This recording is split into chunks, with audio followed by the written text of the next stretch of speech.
Okay, so it's preparing the thing to go live. That sounds good. That's great. Right, good. Wonderful. Perfect. Now then, where am I? Don't know where I am. 1 second. I've lost what I'm doing. Oh, here we go. Right, perfect. All right, everybody. Okay, welcome. Let's start off with our prayer.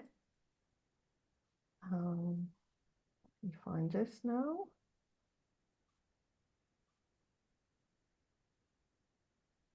Here it is. Great. Okay, right. So we want to dedicate our prayer to so many things. First of all, the hostages, that God should give them strength and bring them out from darkness into light. Absolutely. But and look after them in the meantime. That's the first thing. And the second thing also is, may the angels protect and fight for the soldiers and guard them in every possible way, in every area that they are in. And refuah shalema to all those who've been wounded. Okay. ריבון עולמים ואדוני אדונים, אף רחמן וסליחות, מודים אנחנו לפניך, אדוני אלוהינו ולאבותינו, בקידה בשתחוויה שקרבתנו לתורתך ולעבודתך עבודת הקודש. ונתת לנו חלק בסודות תורתך הקדושה, מה אנו ומה חיינו, אשר עשית עמנו חסד גדול כזה.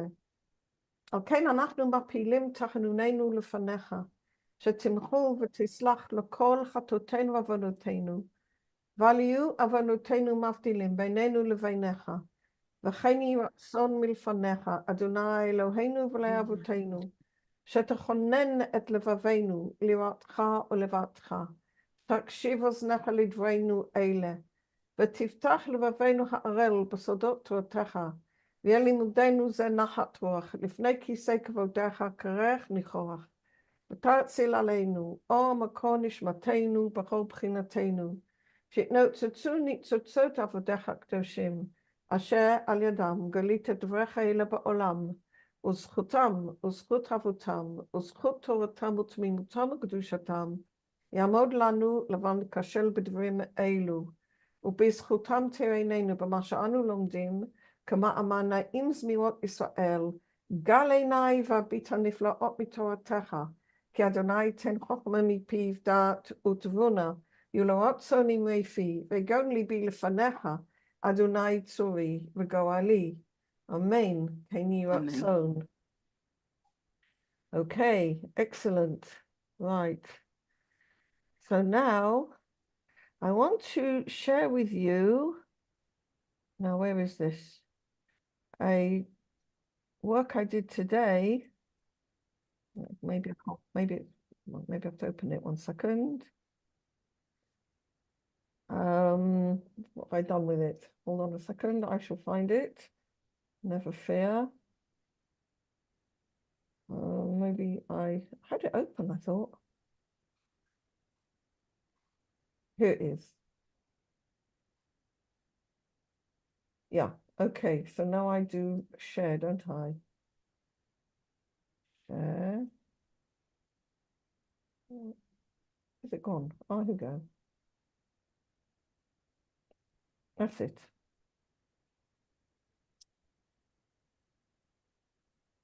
Okay. All right, everyone. Can you see that? I hope so. This week's Childrenof Mishpatim, as its name is called, is, judgments, ordinances, but in other words, it's a whole collection of mitzvot. Okay, there's a huge number of mitzvot which are in Mishpatim, loads and loads and loads of mitzvot. And in the Zohar, some of them are very deep indeed, but I didn't really understand quite what I was reading there. So I started to ask myself some questions, some very basic questions, okay? And this is what came out. This is an article that I wrote today, put together with some of Rabbi Ashlag's actual writings, which I've translated in previous times, okay? So we're going to discuss the question of what is a mitzvah. Everything that is written here is based on Rabbi Ashlag's writings, okay? In fact, the first question, the first issue is actually comes from an article of Rabbi Baruch Shalom Ashlag, but I paraphrased it. And he writes like this, more or less. If we want to please a friend, but we don't know what would make him or her happy, we turn to their partner or someone who knows him well and asks them what they would like. Okay, that's a natural thing to do. Or the way Rabbi Ashlag wrote it was, if we have somebody coming to dinner and he only eats vegetarian, and we don't actually know any vegetarian recipes, and we want to please them, we'll say to them, listen, just tell me what you like to eat. Tell me what's appropriate for you, and I will be delighted to make it for you. Okay? So in order to please somebody, but we don't know what would make him or her happy, we need to get the information. All right? What would they like? Okay? So in our relationship with the Creator, when we come to recognize that we have a Creator who gives us all that we have, and we have the desire to connect with the Creator wells up in our hearts. Okay, we come the question of how can we serve? How can we give thanks? How we can give pleasure to the one who's given us so much naturally wells up as a real question. So just think then, Rabbi Ashlag writes, how happy we can be that we've been given the precise directions of the Creator via Moses, our teacher, who teaches us what actions have the possibility of bringing us closer to the Creator and telling us what actions take us away from the Creator.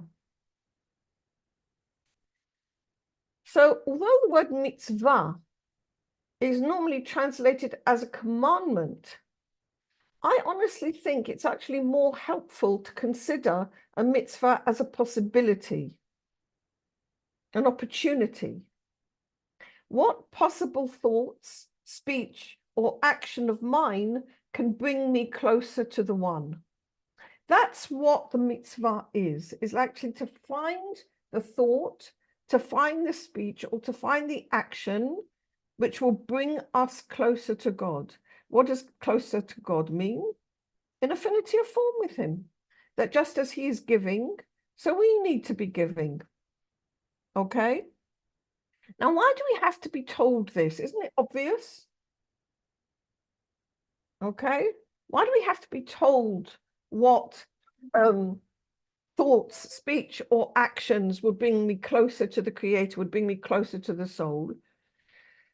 I mean, the reason why we need to be taught this is because it's our natural reality is our will to receive for ourselves alone. Okay, that's our natural reality. And so our natural reality is to receive for ourselves alone.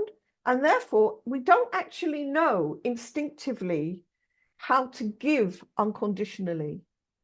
And only by giving like the Creator gives can we actually become one with him. Because that's the rule of the spiritual rule, that what brings two spiritual entities close to each other is when they both have the same desire. So since the natural desires are actually opposite to those of the Creator, we need to know, we need to ask. Okay? It's like a meat eater, wanting to know what vegetarians eat, if you see what I'm saying. Okay? Rabbi Ashlag's example is actually a good one. So the name Torah means instruction.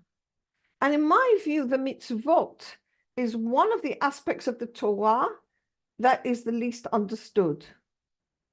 Because rather than being a burden, the mitzvot are an opportunity. They are a cause for joy and celebration. In fact, one of the punishments, which is listed in the list of curses in, I forget, there's lots of lists of those things later on in the Torah. One of them says, because you did not serve the God with joy. That's actually a cause for separation. If somebody is doing the mitzvot, but he's actually thinking, groan, what a pain, okay, that's not actually the mitzvah, if you see what I'm saying, because we need to be happy to do the mitzvah, just like God is happy to give to us, okay? So if we need to change the way we think about them in our heads, and I do think that, changing the word commandment, in our generation, the word commandment tends to put people off. Call them an opportunity, call them a possibility, okay? An opportunity to come close. So this gives us a cause for joy and celebration. Now, we understand this best in the mitzvot, which surround the festivals and Shabbat. And really and truthfully, one of the most wonderful things I love about living in Israel is that the whole country celebrates the festivals together. Even secular Jews participate in their own way, creating family time, fun time, okay? And the whole country becomes filled with joy together. And it goes from all the children in kindergarten right all the way up.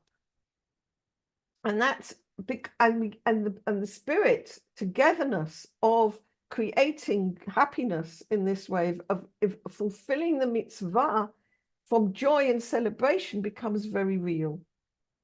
Also Shabbat. Shabbat comes once a week, but we also have that feeling together of rest, relaxation, family. Even if we're not so religious, you still have the atmosphere of Shabbat. Now, there are other positive mitzvot, which we find more difficult to do because they don't come just once a year or once a week, but they are daily mitzvot, which therefore are harder to perform as our ego resents doing anything that it cannot immediately see what its reward is going to be. Like I said earlier, the unnatural desire is to receive for ourselves alone, okay? But if we think that we're going to get a reward for what we're doing, then our ego is okay to participate in that. All right? For example, a person prefers to rest, to hang out. That's our natural inertia. We don't like doing, okay? But if as a consequence of doing, a person gets a salary, then he's willing to do, okay? But is he willing to do the same work without a salary? No, absolutely not. If he gets a salary, he's willing to do the work, all right? In other words, why? Because the ego is willing to participate if he's putting something into him, putting effort into something, providing he gets a reward for it. Now, as regards the mitzvot,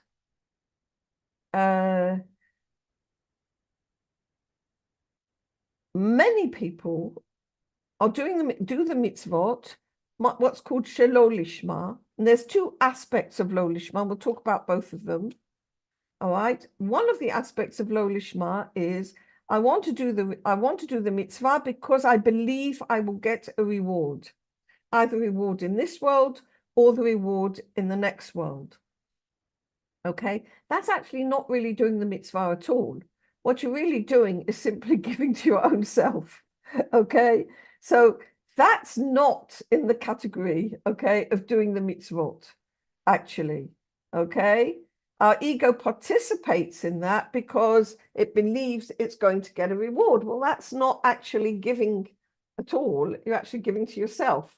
Okay, so because it really is difficult to imagine how do we give with joy and celebration when we can't see what we're getting, okay? I know it sounds a funny way to say it, but that's the ego talking. That's the egoistic part of ourselves talking. So when Rabbi Baruch Shalom Ashlag was asked, how should we feel about doing a mitzvah? Okay, if you want to do it for the sake of giving, he recommends that we imagine the following scenario. Let's imagine that a great man, somebody you really venerate, like Rabbi Ashlag himself, is coming to your city. Okay? Amazing, an amazing event. Incredible. All right? He's coming to Binyanei Ha'umah, imagine, all right? Or wherever he's coming to. Okay, wherever you are. So like others, you say, okay, I'm going to go to this meeting. And you go to the meeting to hear him speak and also to receive the radiance of his presence. And there's all these people there. The place is packed out, hundreds and hundreds of people. Like you remember, like you used to see, these pictures of the Lubavitcher Rebbe, okay, speaking, and hundreds and hundreds and hundreds of Hasidim there, okay? And then suddenly, he looks at you specifically, and he asks you if you would help him by taking his bag for him. Out of all the people who are there, what do you feel? You feel pleased, you feel proud, you feel surprised, you feel delighted, and you feel very humble as well. That of all the people in the room, you're singled out to serve this great teacher.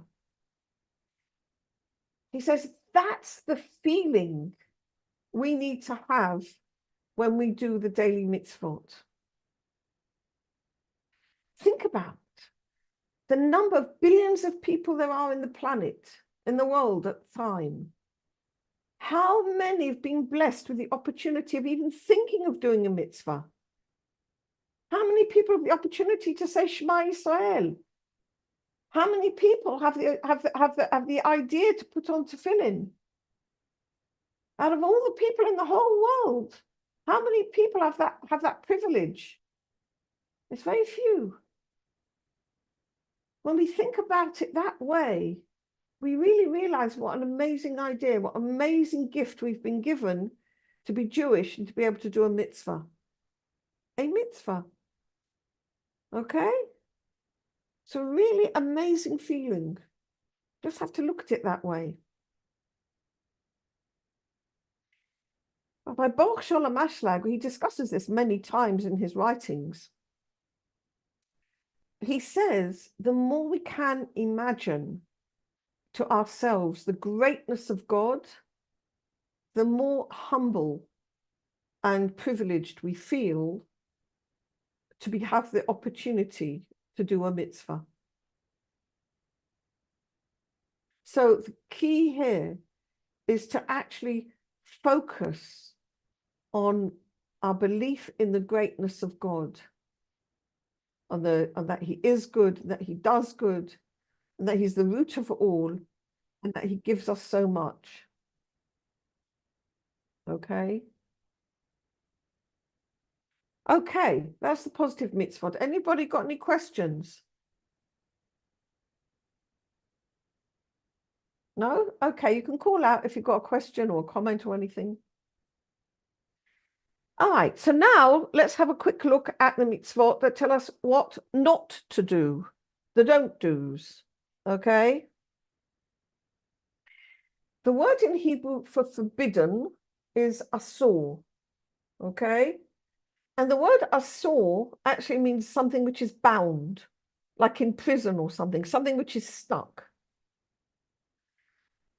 When the don't do's forbid some action, it's really because the essence of that action is stuck, it's bound. It's impossible to bring that action into the framework of holiness. You just can't do it. So when you hear the word forbidden, again, it depends, I really think the way we hear these words makes a big difference to the way we think about them. When you hear the word forbidden, think impossible.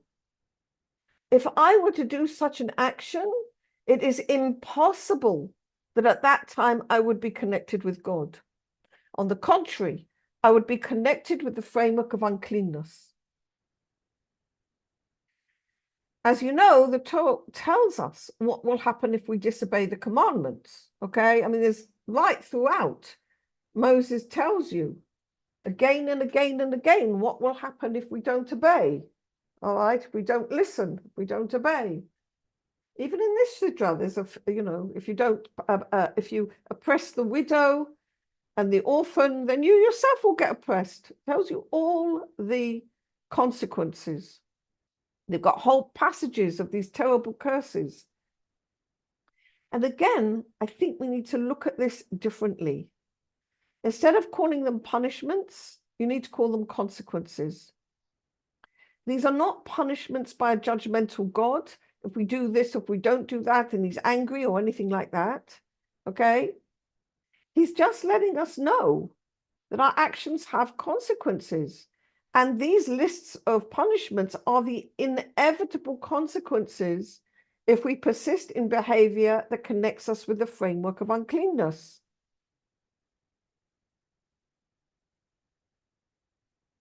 If we look back on our lives and we look back at consequences, we can see that when we transgressed the don't do's, we did end up with consequences, all right, which very often we regret. So we can believe what's written there, not as punishments, but as consequences. If we're using our will to receive for ourselves alone, that has consequences. It does. When apples fall off trees, they land on the ground. That's gravity. We have spiritual laws which function just as physical laws do, okay? And when we connect with the framework of uncleanness, that causes us to be separated from the Creator, and that causes consequences, okay? All right. The framework of holiness means the aspects of reality that are in affinity of form with the Creator and which bring us to unity with Him. Now, when we do a positive action that brings us into unity with God, it doesn't just affect ourselves personally, but it affects the whole world. I wrote this wrong. It's not Rabbi Eliezer, it's Rabbi Elazar, sorry. There you go. All right. How does this work? Rabbi Elazar says, anyone who does a positive action tilts the person and the whole world together to the side of the positive. This is because we're all one soul, so we cannot act without it affecting every other aspect of reality. And Rabbi Ashlag writes that a person should always see himself at any one moment as half and half. Okay? Now, he's not talking about that we've mathematically done exactly half, equal numbers of sins and equal numbers of good deeds, because probably that's not the case. All right, it's very unlikely anyhow. But what we need to consider is that in any one moment, our will to give unconditionally and our will to receive for ourselves alone balance themselves out equally. God has this mechanism there, okay, so that we do have total free choice. And if we do a positive deed, we can tilt ourselves and the world to the side of goodness. And if we do a negative deed, we can tilt ourselves and the world to the side of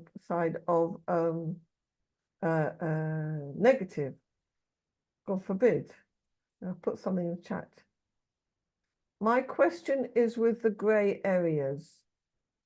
Well, okay, all right. Chaya said her question is with the grey areas. We'll deal with grey areas at the end. Okay, if we get there. Okay. Now, the Zohar calls the collective aspect of the soul the Shekhinah, And when we act in the positive way, we add to the presence of the Shekhinah in the world. Okay, which is a positive thing. Okay. If we act in a negative way, then the Shekhinah cries, oh, my head hurts, it's written in the Gemara, my head hurts, my this hurts, my that hurts. Okay. Why? Because we're hurting the whole when we when we ourselves separate. We think to ourselves, we're crazy. We think to ourselves, nobody will know. What does it matter? It's only this once. We all tell ourselves these stories, okay? But the reality is that's not true. We are all connected. The collective aspect of the soul, which we're all part of, is the Shekhinah. And the Shekhinah jolly well does know. She blossoms when we act positively. And she's like, oh God, when we act negatively. All right? Okay. Mitzvot between ourselves and our fellow, and mitzvot between ourselves and God. One of the ways of dividing up the mitzvot is to look at them as who they're between ourselves and our fellow person, and between ourselves and God. These are the two main categories. Okay, apart from the do's and the don'ts. Now, you might be startled to know that the vast majority of mitzvot actually apply to our behavior between ourselves and our fellow. And there are relatively few mitzvot, especially nowadays, which are applicable to ourselves, between ourselves and God. There were more available to us when at the time of the temple standing. Right now, unfortunately, we have relatively few mitzvot between ourselves and God because the temple is not standing, okay? So I once looked at the list of mitzvot listed by the Rambam. It's in the Sefer HaMitzvot. If you open the Sefer HaMitzvot, at the beginning, you can find the whole list. And you can find that on the internet also. If you want to search 613 mitzvot of the Rambam, you can find the whole list listed for you. And I did count them up at the time. I can't remember what the result was, but the vast majority are between ourselves and our fellow man. And you can look also at the Slichot prayers when we say we're sorry, okay? The confessions we do on Yom Kippur. You actually find that 99% of them are to do with our human relationships rather than our relationship with God. The vast majority, I'd say about 99%, okay? So regarding the difference between the mitzvot, between man and his fellow, here's what Rabbi Ashlag writes. Okay, now, Chaya, this might answer your question about the gray areas, all right? There are two parts to the Torah.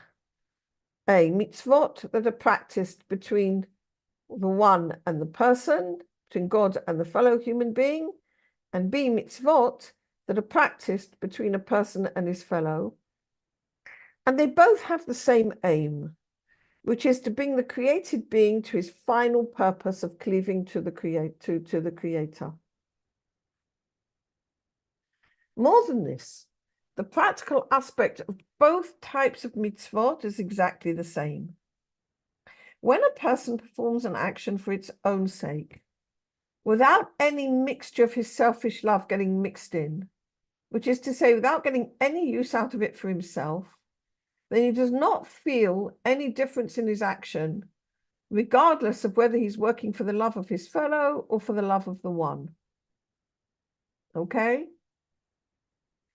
In other words, when we're really doing something totally unconditionally, giving unconditionally, there is no difference in how we feel, whether we're giving to God or we're giving to somebody else. It's the same. Okay?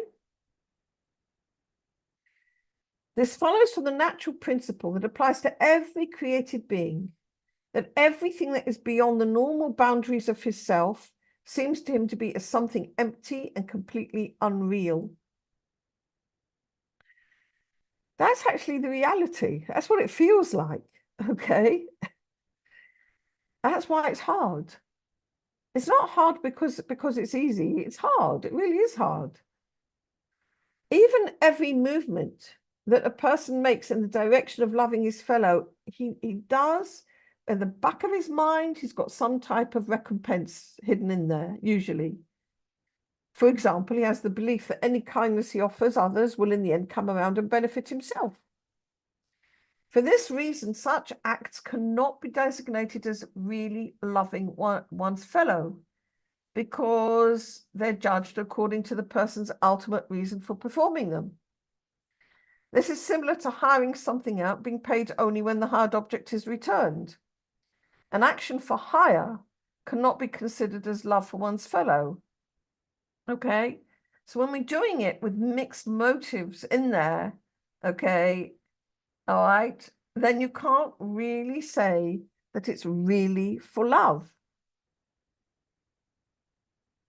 However, to make any move or undergo any trouble only for the sake of the other, that is without any sparks of light coming back, or without any hope of recompense that may ultimately benefit oneself, is completely impossible from our nature.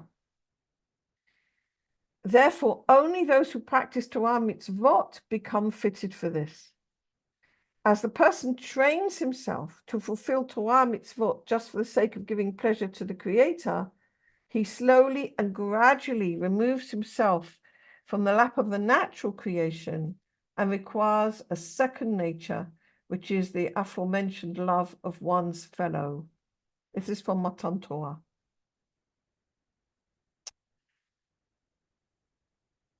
Now, why is it that Torah and mitzvot have this particular, the mitzvot have the particular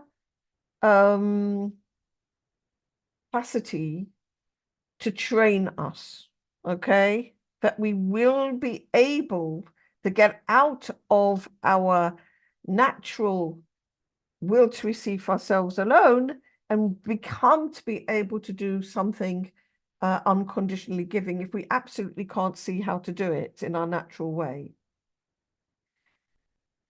And the answer is this. When God created the world, he created it through judgment, okay? That is the strict rule of either you're giving, you're receiving for the sake of giving, or you can't receive. That's it. If you receive for yourself alone, you're on the framework of uncleanness, all right? So there was either receiving for the sake of giving or not receiving. That was all there was. And the human being cannot function. He can't, I mean, he can, but he can't get to his perfection like that. You need a bit more help than that. So God connected the aspect of compassion with judgment. This is the joining of compassion with judgment. And in terms of the Sfirot, this is called the joining of Malchut with Bina. Now, the Torah and Mitzvot belong to the area of Bina. It's a much higher Sfirah, and it's the Sfirah of giving unconditionally. It's the desire to give unconditionally. And when God joined the Malchut with Bina, what does it mean? It means Bina lends her ability to give unconditionally to the Malchut. And the area of reality where this is really prominent is in the mitzvot. If we learn to be able to give or to restrain ourselves with a mitzvah, then we can learn how to restrain ourselves with or use our natural abilities for the mitzvah in a positive way also. Let me give you an example of what I mean. We've all had the experience, I'm absolutely sure of it, I'm sure it's not just me. We've all had the experience that, before Shabbos, you've got the checklist, go around, do all the things you need to do. and you forget to switch the Shabbos urn on. Okay, you've lit your candles, you've made kiddush, whatever, and suddenly you want a hot cup of tea. No hot cup of tea. Okay. Oh dear. All right. So what do? Nothing. What can you do? It's Shabbos already. You can't do anything about it. That's it. You get your hot cup of tea after Shabbat, unless you've got a kind neighbor who's got extra. All right. So there you go. What can you do? It's reality. So it does not occur to you to switch on the Shabbos kettle, or it might occur to you, but you refrain from doing such a thing. Why? Because it's Shabbat. So you train yourself in the area of Torah and mitzvot not to give in to your egoistic desires, which is to have a hot cup of tea no matter what. Okay? So you don't give in because it's Torah and mitzvot. And it's more important to you to obey the Torah and mitzvot, so you don't give in. Likewise, when we practice the positive mitzvot also, because they're a mitzvah, and for example, Shabbat, Chagim, they're a mitzvah, they're happy, they're joyful, okay? It gives you the idea that it's good to do things for the sake of giving, that it's pleasurable to do things for the sake of giving, that it gives joy to everybody to do things for the sake of giving. And then when we learn it in the area of Torah mitzvot, we can then take it into our own natural area, into our own natural abilities, okay, and use them for the sake of giving. All right. Okay, that's how they work. Now, what have I written here? Oh, this is part of the continuation of Matan Torah. We can see with our own eyes that a person who's really practicing Torah and mitzvot for its own sake, even if you're talking about only the practical mitzvot, he doesn't feel any difference in carrying out the mitzvah, whether it's directed to one's fellow or to the Creator. And this is because before he's reached perfection in this, it's necessarily the case that every action which is done for the other, whether this other is the Creator or his fellow, is felt by him as emptiness. He can't really understand it or realize it, he can't really grasp it. However, through great labor, that is in the way we talked about, first you do it with Torah and mitzvot, you can see that a person ascends and his nature gradually changes. He's raised up gradually to this second nature, which is the desire to give benefit. So if you start with the Torah and mitzvot, working with them, okay, which is a higher level, then gradually even the lower aspects of ourselves also raise up. And when we've done that, then we immediately merit the final purpose of the tikkun, which is to be kut with God. This being the case, logic leads us to think that the part of the Torah that is practiced between a person and his fellow is more efficacious in bringing a person to the desired goal. What's the desired goal? Affinity of form with the Creator. Because the work on the mitzvot between himself and the Creator, may the one be blessed, is fixed and determined. And there's nobody to complain about his performance of them. Okay? We're not going to get any feedback. You know, the thunder isn't going to suddenly roll when we transgress a commandment. Okay? So we don't get feedback. And we don't get feedback when we do the mitzvot, you know, just in order, like a kind of checklist or something. There's no feedback. So between ourselves and God, we really don't know what we're doing.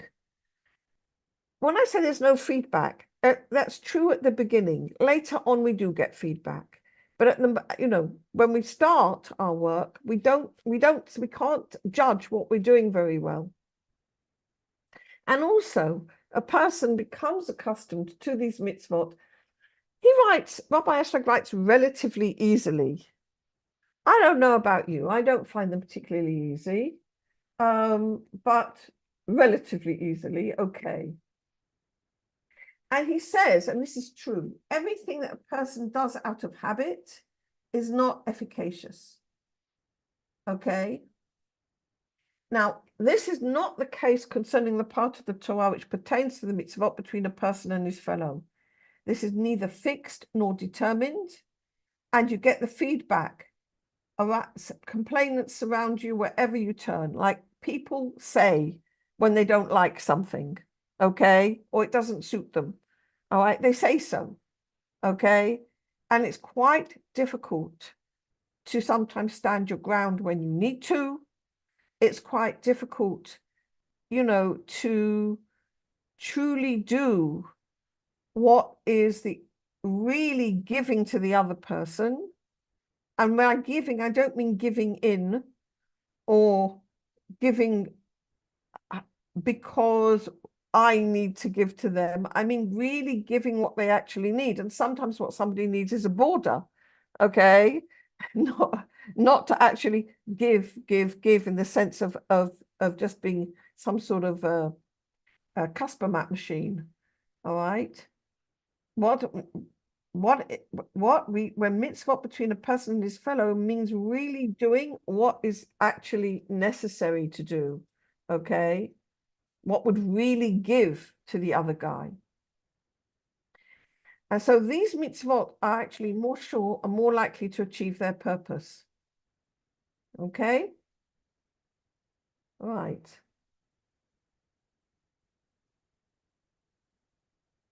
Can you hold on 1 second, everybody? I think I can smell the rice. I put it on earlier. 1 minute. I just want to check it's not burning.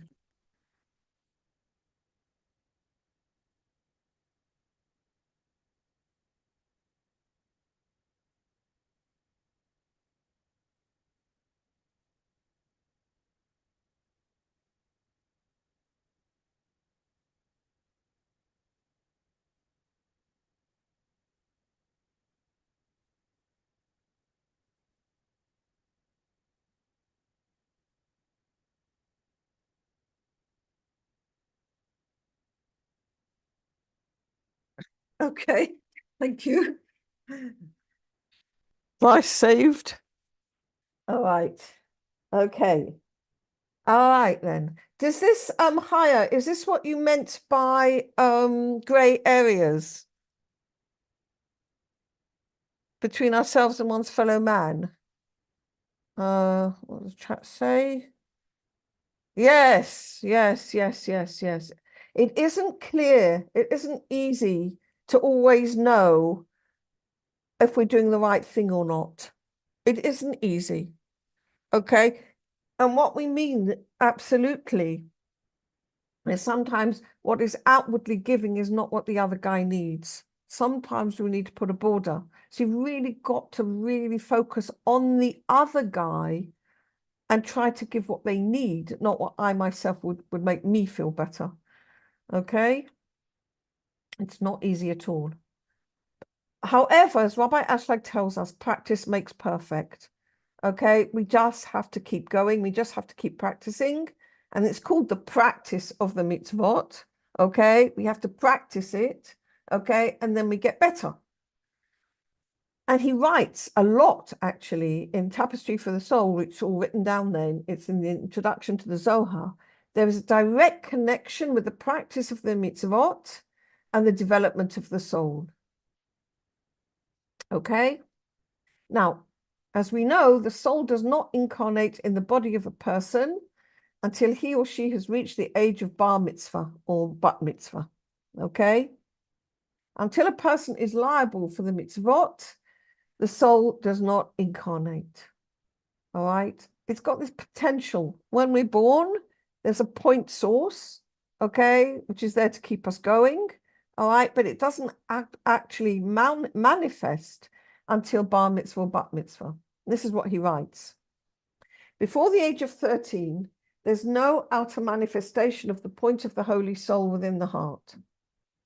After the age of 13, if a person begins to practice Torah mitzvot, even if this is as yet without any intention, that is to say, without any degree of love or awareness of serving God, nevertheless, this practice causes the point of the soul within his or her heart to enlarge and show its action. even without positive intention, the act of doing these mitzvot purifies the will to receive for oneself, but only at its first level, which is called the inanimate, or Torah that is done not for its own sake.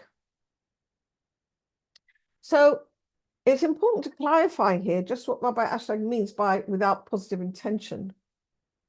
Does he mean that practicing Torah mitzvot in a mechanical fashion does something? Or does he mean that the practice of Torah mitzvot for the sake of reward, that is to say, in a manner that is self-serving, is nonetheless useful? Rabbi Baruch Shalom Halevi Ashlag clarifies this issue in his commentary, or Baruch, on the introduction to the Zohar as follows. The person sees that he's not able to practice Torah mitzvot only with the intention of serving the Creator, because his will to receive only for himself doesn't let him. Okay? Therefore, he practices Torah mitzvot in order that the practice itself should bring him to the purification of his will to receive. That's why the sages said, Le'olam ya'asok b'Torah shelo lishma, ki me'lo lishma, yavo lishma. A person should always practice the Torah, even if it's not for its own sake, because from not for its own sake, a person will come to practice for its own sake. Okay? So if he's doing it from that perspective, then the practice of Torah mitzvot is able to bring the person to purify his will to receive in that first modality, which is the modality of the inanimate. And this is called the potential stage in the language of the Zohar. So let's have a look at how the Zohar, it's not the Zohar itself, it's Rabbi Ashlag's commentary on the Zohar. He did a commentary called Marot Sulam, which is part of the Perush Sulam, and it doesn't appear very often. It's when he gives a sort of a general principles, okay? When he wants to sort of give a sort of a general introduction to a piece of Zohar, and he's setting out a few general principles. It's called Marot Sulam. Okay, and this piece comes from the end of the first volume of the Zohar, the end of the introduction of the Zohar. And he writes like this, and I think it's very interesting. In the language of the Zohar, the mitzvot of the Torah are called by the name Pikudin, commandments. However, they're also called by the name of 613 itin, pieces of advice. And the difference between these names stems from the fact that everything has a potential aspect to it and an actualized aspect to it. The potential aspect of any matter is its preparatory stage, whereas the achieving of the matter is its actualization. Okay, so you've got the potential and an actual. This also applies to Torah mitzvot. According to the scripture, and he took the book of the covenant and he read it before all the people, and they said, all that the Lord has spoken we shall do, na'aseh, and we shall understand Nishmah. Okay, this is a verse from this week's Childrenof Mishpatim. First, we have the aspect of na'aseh, we shall do, and this refers to the aspect of doing the mitzvah without our proper understanding. In other words, not for its own sake, we're still doing it as a potential, okay?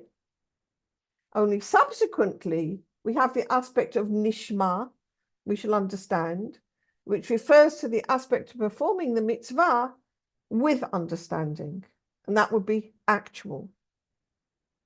As the rabbis taught, Rabbi Elazar said, when Israel said na'aseh, we shall do, before they said Nishmah, we shall understand, a heavenly voice came forth and said to them, who revealed to my children the secret that the ministering angels use? As 'tis written, bless the Lord, O angels, the heroes of power, who carry out his word and then understand the sound of his word. First comes the carrying out of his word, and then comes the understanding. When one fulfills Torah mitzvot from the aspect of carrying out God's word before one has merited to attain the stage of understanding, then the mitzvot are called by the name of 613 itin, 613 pieces of advice. They're in potential only.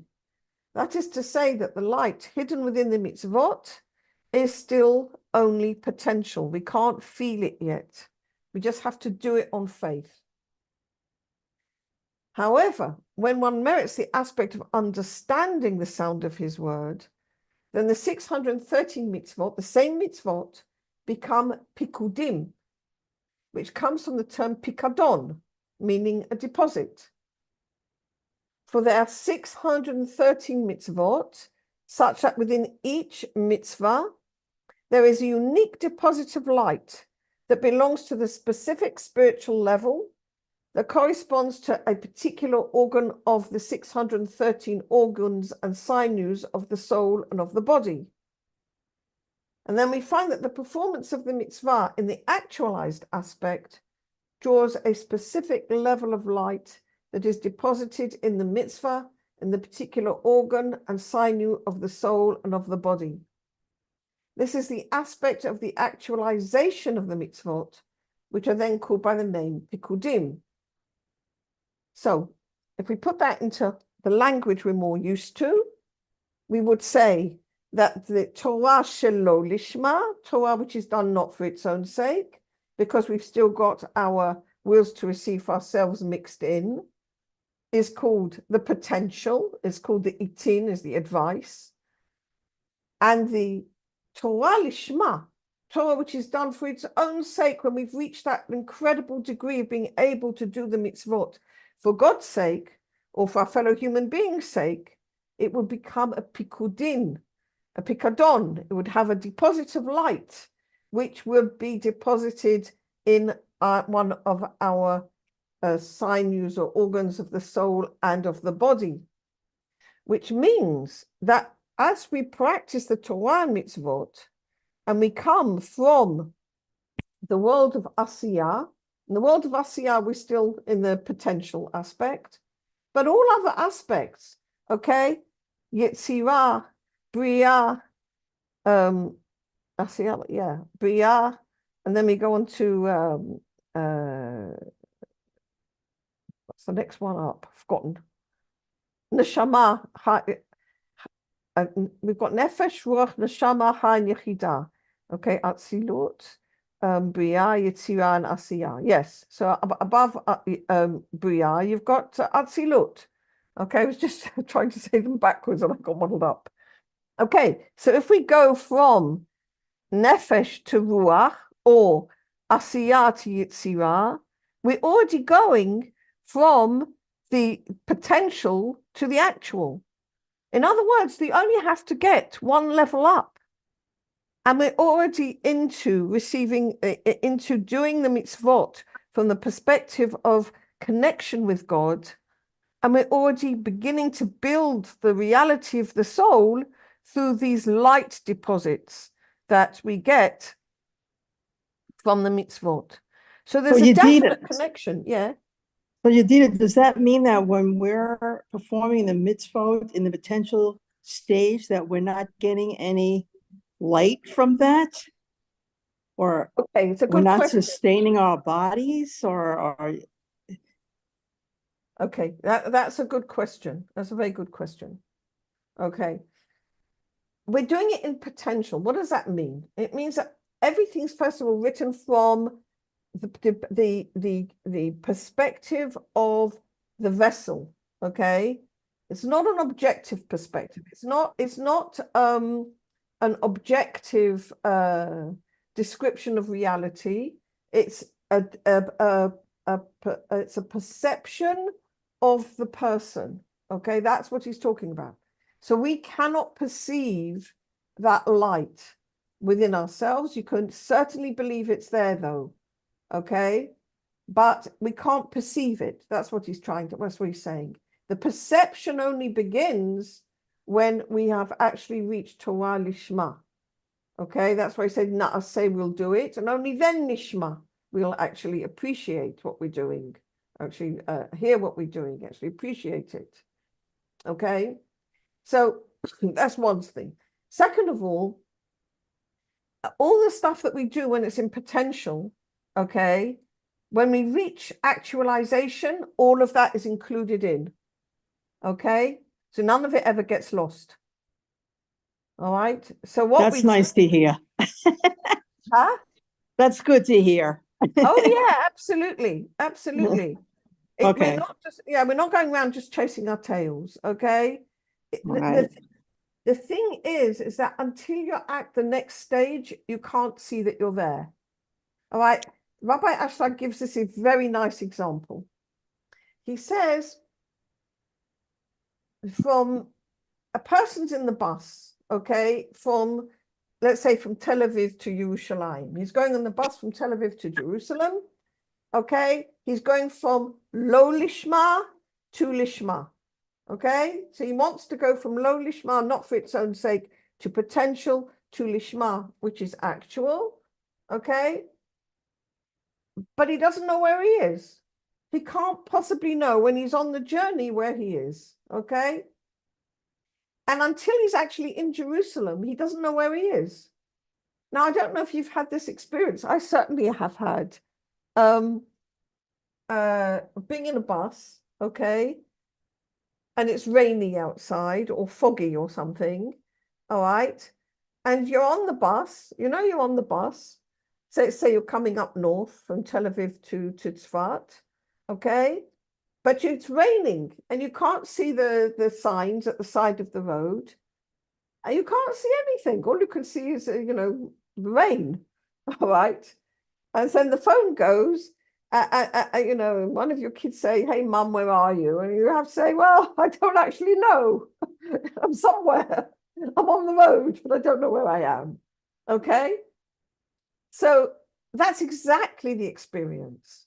Okay, we can do the Torah mitzvot out of in potential, but we don't actually know how close we are to actual until we're actually there. All right, when we're actually in Jerusalem, then we'll know. Okay, and then all the work that we did whilst it was in potential is gathered in and becomes actual. Nothing gets lost. All right, good question. Thank you. That's excellent question. Yeah.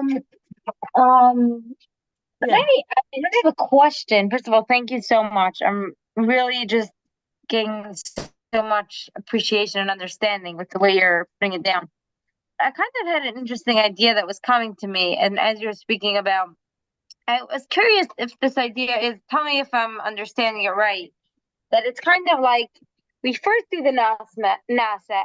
Every person is like, when you're born, the only way to get to the Nishmah is actually we first do the NASA, and then the reward that we get for doing that action without having, because NASA it actually feels much better to give for the sake of giving. When we give for our own sake, it's kind of like we're torn. On one hand, we're supposed to be giving, we're supposed to be serving Hashem, but we really have our own ego that we're coming in, and it's a much more painful process. But when we do that anyways, then and like it's almost like a gift to Lishma. I was almost thinking of the idea that schar mitzvah. So on one hand you could say the schar of one mitzvah is another mitzvah. But I was thinking maybe another way of thinking it, the schar for doing a mitzvah when it's nasa, when it doesn't feel like you have the light and you don't understand what you're doing, is mitzvah, the ability to get to understand it and get the light within it. Okay, that's a very good, yeah. Okay, I get what you're saying. What I want to put here in the chat here is there's actually 4 stages, okay, which I didn't think to put into the article here, so I'll just stick them in the chat here. Okay, we start off with the will to receive for ourselves alone, stage 1. Okay, it's where we all begin. All right, stage 2 is the will to give, but it's still for the sake of receiving.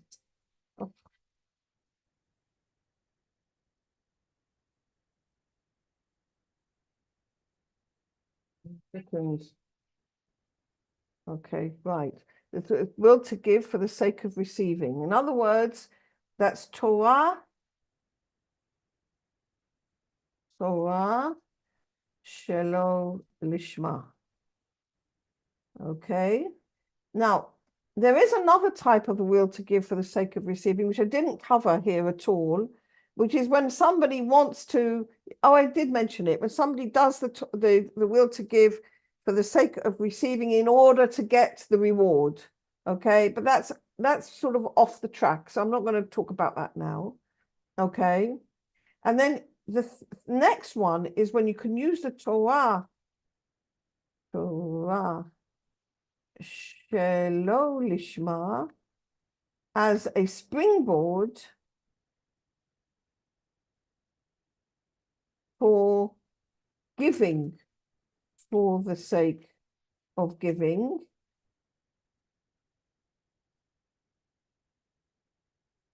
And you're quite right about that. That would give me the reward of the mitzvah is another mitzvah. Absolutely, 100%. You're 100% right. Okay. And then finally, one gets to receiving for the sake of giving.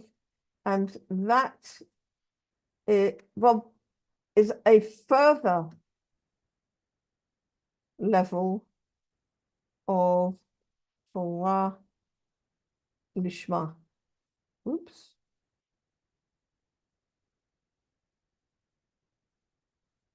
There you go. All right. Okay. So that's, yeah, it does work in layers, stages like that. Okay. Wow. We did a lot. Golly. Well, I've written a bit more. I don't know how much time you guys got. How much I got here. Have you got time? 5 more minutes? I do. Okay, we'll do 5 more minutes. Yeah. Here we go. Okay. All right. Okay, so 613 mitzvot. What does this number mean? Okay, Maimonides enumerated all the possible mitzvot stated in the Torah, and there's 613. But as he himself states, 613 cannot possibly apply to any one person in their lifetime. It's obvious. Some mitzvot only apply to a man, others only apply to a woman. Some could only be carried out during the time that the temple stood in Jerusalem. Others only apply to people living in the land of Israel. Some mitzvot are for kings or for Kohanim. All right, for most people, the number of mitzvot that are ever likely to encounter in one lifetime is nearer 60. Rabbi Ashlag uses the number 613 to imply the completion of a spiritual stage, which corresponds to the soul limbs of the spiritual entity.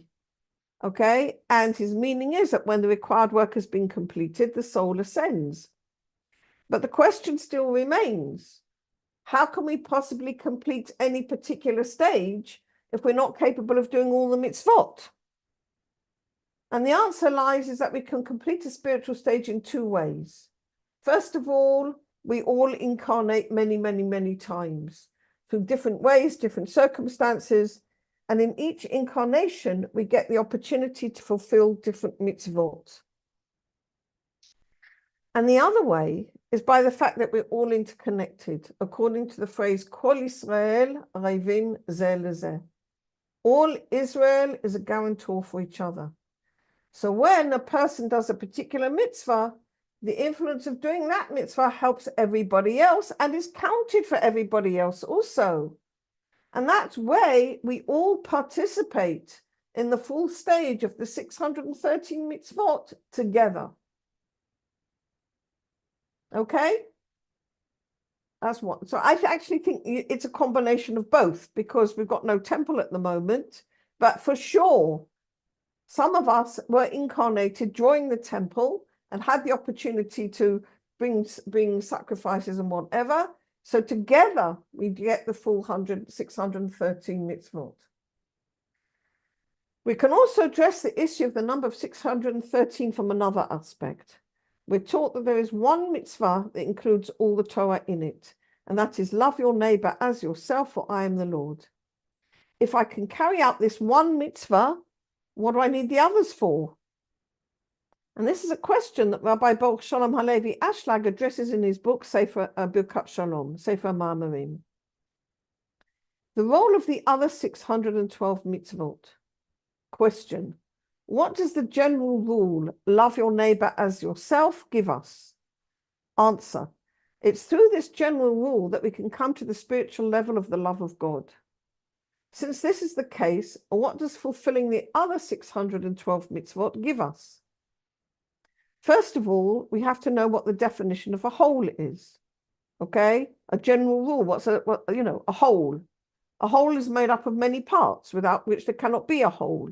And remember, klal gadol b'Torah. Okay, love your neighbor as yourself is called a klal gadol b'Torah. Okay, so Rabbi Ashlag uses the word klal also, which we say is a general rule. Okay, also to mean a whole, which is true. It's the same word. So a whole is made up of many parts, without which it can't get to be a whole. For example, you talk about a congregation, a kihila, by which we mean a number of individuals who all join together to make a group, one of whom is appointed to be the head of the congregation, and others the gabbai, and so forth. And this is called the minyan, or the congregation. And it has to have at least 10 people, and then you can say certain prayers, like Kedusha, which are only said in a minyan. Concerning this, the sages said the Shekhinah rests on 10 people. Similarly, it follows that the general rule of love your neighbor as yourself is made up of the 612 mitzvot. In other words, if we were to actually fulfill the 612 individual mitzvot, we would come to the general principle of love your neighbor as yourself and conclude that the individual mitzvot allow us to reach the general principle. And then from love your neighbor as yourself, we would be able to come to the love of God. As it's written, my soul has yearned, indeed it has pined for the courtyards of the Lord. My heart and my flesh will sing joyously to the living God. And then he looks at the question. One person alone is not able to fulfill all the mitzvot. For example, concerning the mitzvah of Pidyon HaBen, a father is not able to fulfill this particular mitzvah if a daughter is born first. Equally, a woman is exempt from mitzvot that are time-dependent, such as talit and tzitzit. Nevertheless, due to the fact that all Israel are guarantors for each other, we find that through the whole community, all the mitzvot are upheld. So we see that through the inclusion of everybody, all the mitzvot are fulfilled. Okay. Thus, it really is the case that through the special merit of the other mitzvot, the 612 mitzvot, we may arrive at the general principle of love your neighbor as yourself. So I was just going to conclude this article, which I was writing, on where do we begin? Okay, you've got 612, you can't pass 13, you can't possibly do them all. Where do we begin? And I personally think the question is, Tein chalki b'Toratecha. Give me my portion in your Torah. I think it's really, we obviously should do everything we can do. It's in our power to do, but we need to put special emphasis on the ones that particularly speak to us. We've all got mitzvot which really speak to us, okay? And we've got mitzvot which we find more difficult. But I do think putting the emphasis on the positive, put your emphasis on the ones that really give you koach, which really speak to you, which really, give them a go. I think it's worth doing. Okay, I really do. That tein chalkeinu b'Toratecha, I think, is a wonderful, wonderful phrase. Give us our portion in your Torah. Okay, wonderful. That was really nice. Bezrat Hashem. So let me stop the share. Okay, So I want to wish everybody Chodesh Tov. I can't believe we're coming into Adar. I don't know where Shabbat went to. Chodesh Tov, Shabbat Shalom. Chodesh Tov, Shabbat Shalom. And Shabbat Shalom. Shabbat Shalom. Thank you so much, Yehudah. So Thank you. appreciated. Shabbat Shalom. Thank Shabbat you. Shalom. Thank Thank you. you. All Okay. the best. Chodesh Tov. Chodesh Tov. Lovely to see you, Ziva. Amen. Amen. Yeah, Amen. Lovely. Thank Yay. you. Wonderful to see you. likewise. Thank you. Bye. You're very welcome. Chodesh Tov. Keep safe, everybody. B'sorot tovot. Amen. Thank you so much, Yehudah, and a good Shabbos to you. Lovely. Okay. Take care. Take care. All right. Take care, everyone. Okay. Bye then. Bye.